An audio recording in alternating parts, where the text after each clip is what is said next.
Bonjour à toutes et à tous, nous voilà prêts à démarrer l'épisode 2 concernant la gestion du temps. Précédemment, les méthodes Moscow et GTD ainsi que la matrice Eisenhower ont été les acteurs principaux de l'épisode 1. Aujourd'hui, Smarter et Pomodoro viennent en renfort, accompagnés des lois relatives au temps.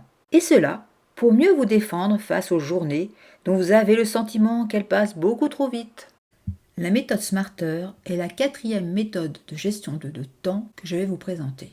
Il s'agit de définir des objectifs et de les planifier. Voici la signification de l'acronyme Smarter. S, c'est pour spécifique. L'objectif doit être clairement défini et doit être concret. Mesurable, l'objectif doit être quantifié ou qualifié avec la mise en place d'indicateurs qui évaluent la réussite de l'objectif. A pour atteignable et ambitieux. Ambitieux parce que l'objectif doit être motivant et atteignable, je dois avoir les ressources suffisantes pour réaliser cet objectif. R pour réaliste, est-ce que vraiment je dois faire cet objectif? C'est par rapport, par exemple, éventuellement par rapport à la stratégie de l'entreprise. T, défini dans le temps, il faut une date de fin. E pour évaluable, parce que je dois fixer aussi des objectifs intermédiaires pour voir si en cours de route je suis sur la bonne voie et qu'il n'y a pas de problème particulier. R pour réajustable, pour que l'objectif soit corrigé en cas de contexte qui évolue ou de problème à gérer. Cette méthode Smarter permet de gagner du temps et d'être beaucoup plus efficace, en y associant uniquement les tâches qui permettent l'atteinte des objectifs. Prenons comme exemple l'objectif suivant. Je veux augmenter ma productivité. Mais pour atteindre cet objectif, j'ai décidé que je finirais 5 tâches importantes par jour.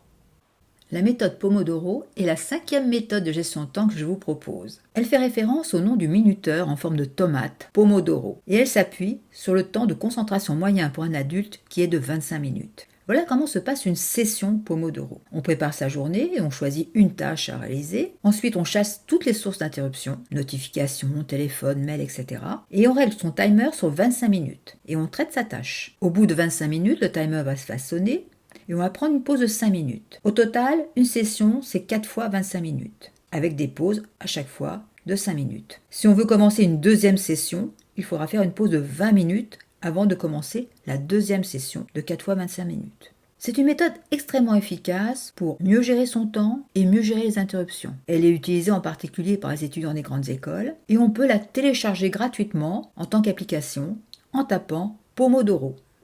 Aux 5 méthodes que nous venons de voir, il est utile d'y associer certaines lois concernant le temps. La première, c'est la loi de Carson, appelée loi des séquences homogènes. Carson nous dit qu'il faut limiter les interruptions et se concentrer sur une tâche, car une tâche interrompue demande plus d'énergie, plus de temps que si elle était faite en continu, 27% plus longue. Le professeur Laborie met en avant notre tendance naturelle à faire le facile, ce qui nous plaît, et donc à procrastiner, à reporter les tâches les plus difficiles. C'est la loi du moindre effort. Et donc, professeur Laborie dit il faut commencer par les tâches difficiles, on les fera plus rapidement pour aller ensuite vers les tâches qui nous plaisent et qui nous procurent du plaisir. Pareto, 20% des actions fournissent 80% des résultats. En conclusion, il faut se concentrer sur l'essentiel. Parkinson, il s'agit de la loi et non pas de la maladie, dit que la totalité du temps imparti est utilisée, et cela sans rapport objectif avec la durée de réalisation de la tâche. Ainsi, si on donne à quelqu'un une tâche et on lui dit « tu as 1 semaine pour la faire », il va mettre 1 semaine pour la faire. Et pour la même tâche, si on lui dit « tu as 1 mois pour la faire », il va mettre 1 mois pour la faire. D'où la nécessité de bien fixer les délais avec réalisme. Illich indique qu'il y a un pic de temps après lequel notre productivité baisse. On devient improductif et on peut commettre des erreurs. Donc, il faut accepter ses limites et s'accorder des pauses.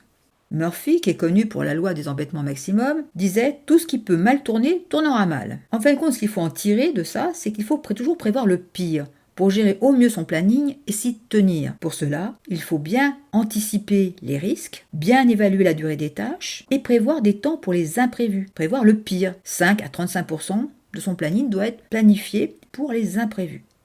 Cette liste de lois n'est pas exhaustive. Il en existe d'autres, mais les lois citées ici sont essentielles pour mieux appréhender le temps. Nous avons donc les moyens efficaces pour mieux gérer notre temps.